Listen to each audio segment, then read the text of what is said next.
報を国民に伏せています。誰かが貧乏口引かなきゃなんねんだよ。その怪物は許しちゃくれない。あれはゴジラ。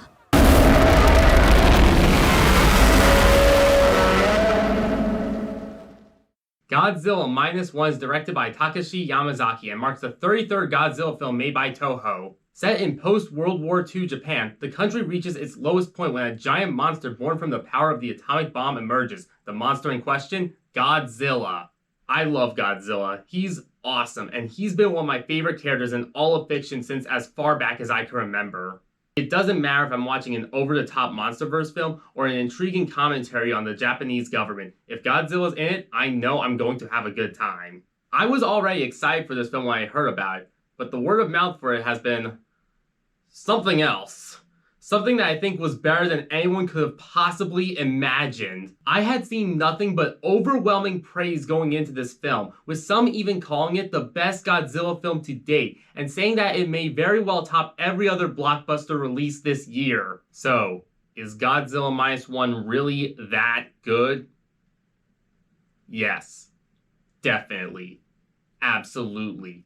This is the best Godzilla film I have ever seen, and I'm struggling to think of a single thing wrong with it. What puts this above so many other Godzilla movies for me is that for the first time watching one of these films, I loved all the human characters. I cared about them. I felt for them. And dare I say, I might have teared up over what they went through. Hard to believe, I know. This film has a lot to say about the trauma of war and survivor's guilt. The protagonist of this film was a kamikaze pilot who not only survived the war, but failed to carry out his duty to defeat Godzilla when he had the chance. So right away, you feel so much sympathy for this guy. He's lost everything. His family, his honor. People are shaming him and saying he's responsible for their family's deaths. And to make matters worse, Godzilla is continuing his rampage. As the film goes on, we get to meet more characters affected by the war and Godzilla's reign of terror. There's a young woman who's taking care of an orphan baby, and there's a group of minesweepers who add a layer of humor and lighthearted scenes to the film.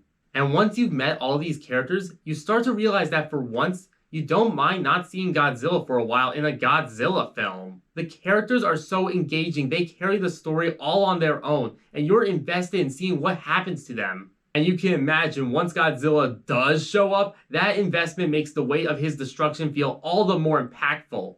If this were a MonsterVerse movie and Godzilla stepped on someone, even if it was one of the main characters, I wouldn't think much about it, because his chaos is what we're coming to see. Here, seeing Godzilla step on someone is the last thing you want to see, because of how much you care about these people. They've suffered so much, and the last thing you want to happen is for them to suffer more. Speaking of Godzilla, good literal God, he's legitimately terrifying in this film, to the point where his introduction scene felt like it was ripped straight out of a horror movie. Godzilla's return to villain status was a big reason why so many fans, including myself, were excited for this film, but I don't think anyone was expecting his depiction here to be this perfect. Not only does Godzilla feel like the godlike monster he's supposed to be here, but this is easily the most relentless iteration of the character yet, and every sequence featuring him is more thrilling than the last, building up to a sensational ending climax. There's a true sense of raw intensity and terror in this film that can't be described with words, but needless to say, I was shaking at points, especially whenever he was slowly getting ready to fire his atomic breath, or we got to stare him in the eyes. Godzilla has always been a metaphor for the results of atomic war and scientific hubris, and that's exactly what we see here. And of course, the CGI and visual effects in this film look glorious. It's been confirmed that this movie was made with less than 15 million. I don't know how they did it. You see every $100 million blockbuster this year, and then you just see this. It's truly staggering what they accomplished with this. These have got to be some of the best visual effects I've seen all year. The music and sound design are also something to write home about. I saw this film in IMAX on my first viewing. Yes, you heard that right. I said first viewing. This movie is so good, I have seen it multiple times. And Godzilla's roar was so amazing and ear-piercing, this might be the loudest movie of the year. So loud that it made Oppenheimer look like Killers of the Flower Moon. And the score. Oh man, the score. It's so haunting and emphasizes the horror on display perfectly. They even incorporated the original Godzilla theme in there seamlessly. Everyone in the cast is above phenomenal, but Kamiki Runosuke stands out from the rest as the heart of the film. What his character went through over the course of the film is indescribably tragic, and he sells every bit of it. There are a few scenes in this movie where his character's PTSD consumes him, and the performance makes it so hard to watch. This guy deserves all the award recognition for what he does here. It's incredible.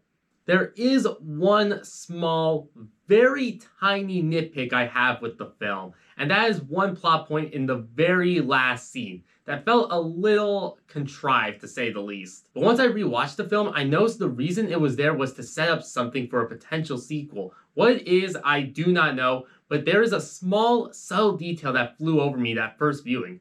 But even then, when everything else here is so perfect, how can I hold an insignificant problem like that against this film? Godzilla Minus One is a triumph that puts every blockbuster this year to shame with its mind-numbing visuals, staggering sound design and production values, flawless pacing, remarkable acting, perfect depiction of the iconic monster, and deeply compelling human characters anchoring a profound emotional core, easily making it the best Godzilla movie of all time.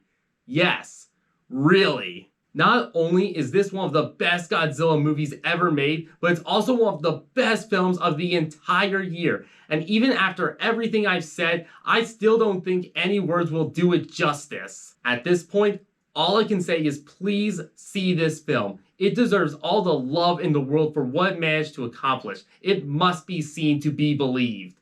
I'm going to give Godzilla Minus One a 10 out of 10.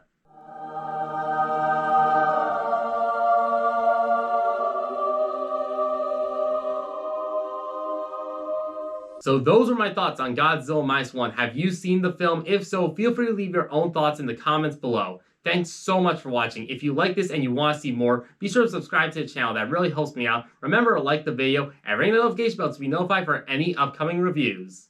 その怪物は許しちゃくれない。